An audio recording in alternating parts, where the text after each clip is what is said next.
Je vais rentrer à l'intérieur.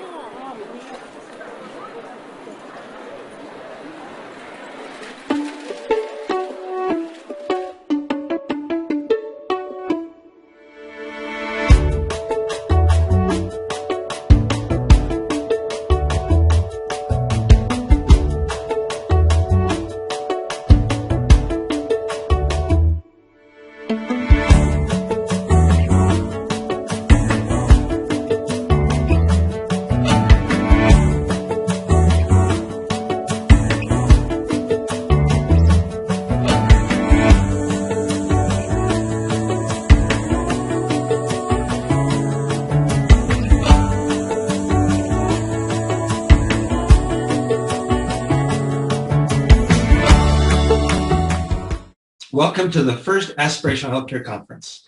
We welcome all of you, and I want to extend a special welcome to all of you CEOs that are part of the over 1,000 CEOs that are part of the Vistage organization that have heard me over the last 10 years get in front of you and spend over 3.5, 4 hours discussing this issue of healthcare. And as the buyers of healthcare, how can you, as the buyers, drive a product and a benefit for your employees that will truly attract and retain employees? You've heard, you felt my passion.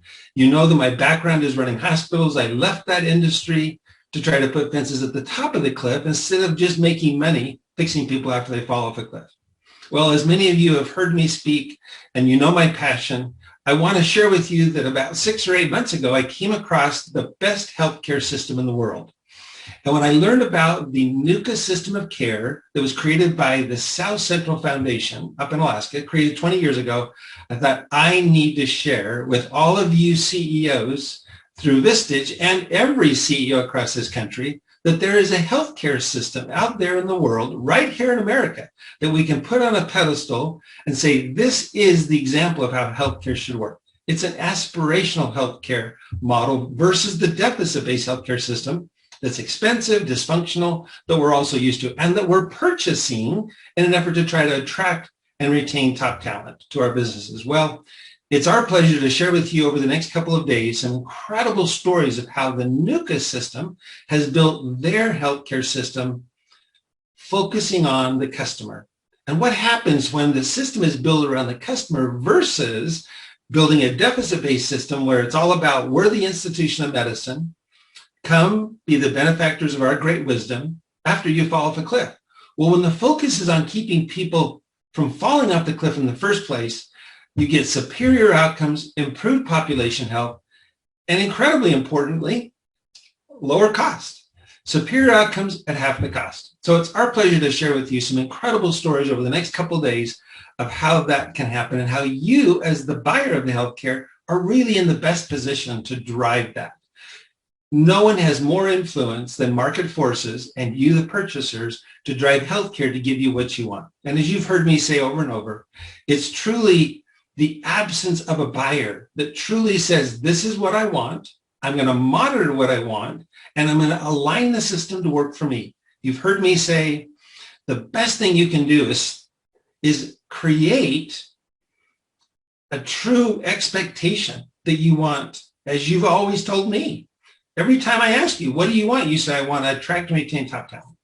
You say, I want to be healthy. Why? Because the product that goes out the door or the service I render is far more effective, meets my customers' needs much better when I have a healthy, productive workforce. I want my employees satisfied with the healthcare benefits that I offer them. And I don't want it to cost so much. So the first and most important thing that you've heard me say, and I'll say it again, is you need to align the system to work for you. If your HR director or benefit manager is the one in charge of the second largest cost of running your business, then make sure that their incentives are aligned to give you those 4 things. Are you monitoring them? And are they truly being rewarded to bring you those 4 things? If they are, they'll turn around and do the same thing with your benefit consultants. Put them on a contract where they're on a fee-based compensation versus a commission-based, that if your costs go up, their salaries go up. Have them working for you, not the insurance companies in the healthcare system. Reward them, give them incentives and bonuses as you accomplish those 4 things. Have monitors in place to say whether you're actually getting them, and then reward the system for giving those to you. The most important thing you can do to drive this system to work for you is to use business 101 strategies to incent the system to give you what you want. And when it comes to, well, okay, here's the NUCA system of care, and you're going to learn about how fantastic it is, but you'll see that they're not going to sell it to you. You can't buy the NUCA system of care. It's specifically for the Native Alaskans, the 60 to 70,000 that represent 220 tribes of Native Alaskans up in Alaska. That's what that program's for. And it's been there and it's been developing, and it's a remarkable system. But you can learn the principles that they built their healthcare system on. And then as the buyers say, okay, this is what I want. This is where I'm going to put my money. This is what I'm going to invest in. Now the healthcare system, you come give me what I want. And the best way to do that is to stop putting all your eggs in one basket. Instead of going out and saying, well, I'm going to find one major medical health plan that's going to give me everything I want, it's not going to happen. But you can say, all right, I'm going to take the same amount of money I'm currently spending, and I'm going to break it up into 4 buckets. I'm going to put a big part of it into major medical. And I'm going to say, look, I'll let you decide what you want. Here's a bunch of options. If you want to go get a sharing program, go buy a sharing program. If it costs less, I'll give you the difference. If what works best for you is an individual health plan through the exchange of the markets, great, work with that. Or I might even offer you a group plan. But here are the options. You choose what works best for you. But I'm not going to put all my eggs in that one basket. I'm going to set money aside to invest in what NUCA has invested in, which is the foundation of their system, which is a massively powerful primary care system where the primary care physicians and their teams are aligned with your members, your employees, to support them in becoming owners of their own health and to truly building health rather than just simply fixing problems when they happen. Now, there's some tremendous examples of direct primary care physicians and networks, individual practitioners, as well as networks of direct primary care physicians, where they work on a subscription model. And they work for you and they work for your employees to keep people healthy. Now they're aligned with you. The more they can keep your population healthy, the better for them. It's no longer this perverse incentive fee-for-service system where the more services they render, the more money they make. Now, what NUCA did is they actually trained their primary care physician teams, physicians, nurse case managers, medical assistants, schedulers, who are also coaches. They trained all those people to be coaches, to recognize that their most important function is to engage people in change. In fact, the fundamental premises of the NUCA system of care is that the variables that are under the customer owner's control drive about 90% of the determinants of how people get chronic conditions and then how well they live with those chronic conditions, which then drive about 70% of the cost of all healthcare. Well, the power to make the change to live well is not in the hand of the healthcare system. It's in the hands of the customer owners, the individuals, each member. Therefore, the skills of the healthcare system needs to be the ability to influence them through partnering, educating, cheerleading, supporting, mentoring, and coaching more than labs, x-rays, pills, diagnoses, treatment plans. So they recognize, and one of the things that they say is that medical people are not trained in those skills very well. They're trained to be diagnosticians as well as lab and x-ray ordering people. The core thing is to get people to do something different. So take a part of your money that's going to go towards direct primary care, but then set aside another part of your money that's going to be specifically to have an influencer in the lives of the people in your company, your members, your employees, whether that's a coach, whether that's some other kind of an influencer, but put money aside and say in both those buckets. Now, you don't have to have a direct primary care physician. You don't have to have a coach. And obviously, the more they work together integratedly, the better. But if you don't go out and get a direct primary care physician that you partner up with and you don't get a coach, then you don't get the money. The money's set aside for you to have an aspirational healthcare system to support you in becoming the customer owner of your own health and engage you in the management of your own health and well-being. If they don't want that, don't force it on them. Just simply say, it's available, you'll pay for it. But if they don't want it, that's fine. If they want to just get their primary care through their major medical, that's up to them.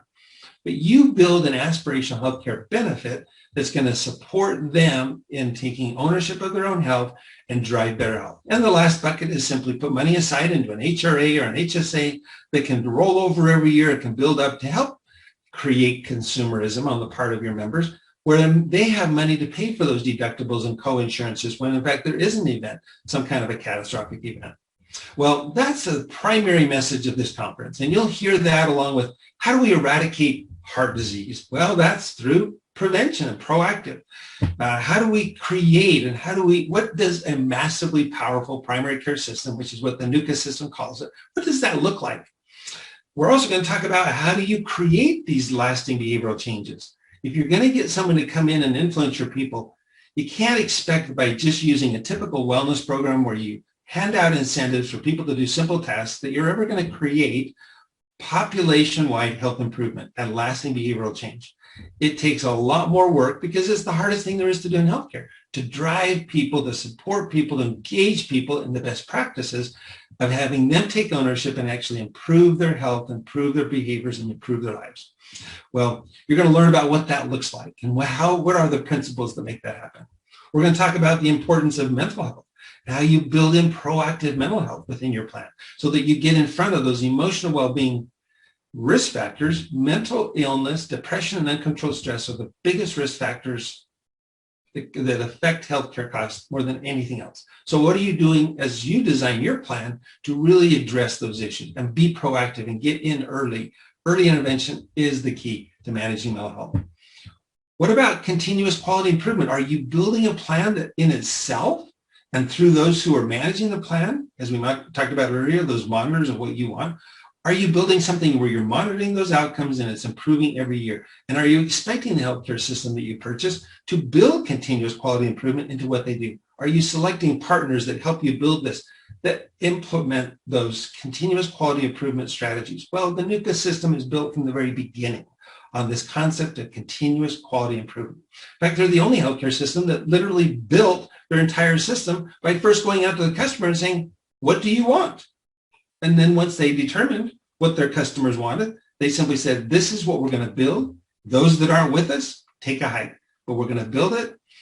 We're going to partner with those that want to give this kind of a healthcare system to our members. And nothing could be better for you in attracting and retaining top talent than building that. We're also going to talk about the critical importance of data.